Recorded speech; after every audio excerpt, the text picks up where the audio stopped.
Hi friends, ഇന്ന് ഞാൻ പറയാൻ പോകുന്നത് ഒരു സ്കാമിനെ കുറിച്ചാണ്. ഇന്ത്യൻ റെയിൽവേ നമ്മോട് ചെയ്യുന്ന ഒരു സ്കാം. എന്താണ് ആ സ്കാം എന്ന് നമുക്ക് നോക്കാം.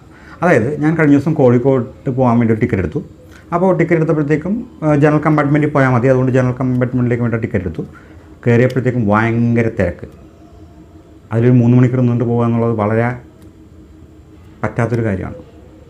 അപ്പോൾ നിങ്ങൾക്കും ഇതുപോലെ അവസ്ഥ ഉണ്ടായിട്ടുണ്ടാവാം. അപ്പോൾ സ്കാം എന്താണെന്ന് വെച്ച് കഴിഞ്ഞാൽ, ഈ 100 പേർക്ക് പോകാൻ കഴിയുന്ന മാക്സിമം 100 പേർക്കേ പോകാൻ കഴിയുള്ള കമ്പാർട്ട്മെൻറ്റിൽ അതിൽ 200ഉം 300ഉം 400ഉം 500ഉം വരെ ആൾക്കാരെ കുത്തിനിറയ്ക്കാനായിട്ട് റെയിൽവേ ടിക്കറ്റ് കൊടുത്തുകൊണ്ടിരിക്കുകയാണ്. എല്ലാവരും ടിക്കറ്റ് കൊടുത്തുകൊണ്ടിരിക്കുകയാണ്.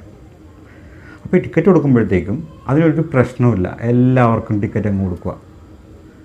അപ്പോൾ നിങ്ങൾക്ക് ഇതേപോലത്തെ അവസ്ഥ അനുഭവപ്പെട്ടിട്ടുണ്ടോ? അപ്പോൾ ഇന്ത്യൻ റെയിൽവേ ശരിക്കും ചെയ്യേണ്ടത് എന്താണ്?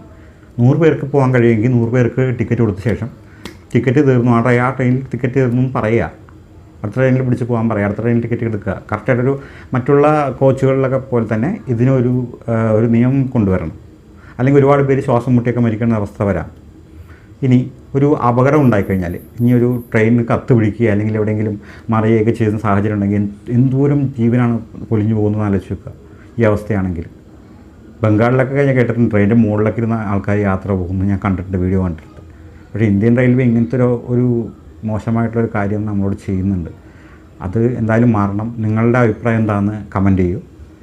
അതുപോലെ തന്നെ ഈ വീഡിയോ മറ്റുള്ളവർക്ക് ഷെയർ ചെയ്യൂ. അധികാരികളെ കണ്ണു തുറക്കൂ. വീണ്ടും ഒരു പുതിയ വീഡിയോ ആയിട്ട് കാണാം. ബൈ.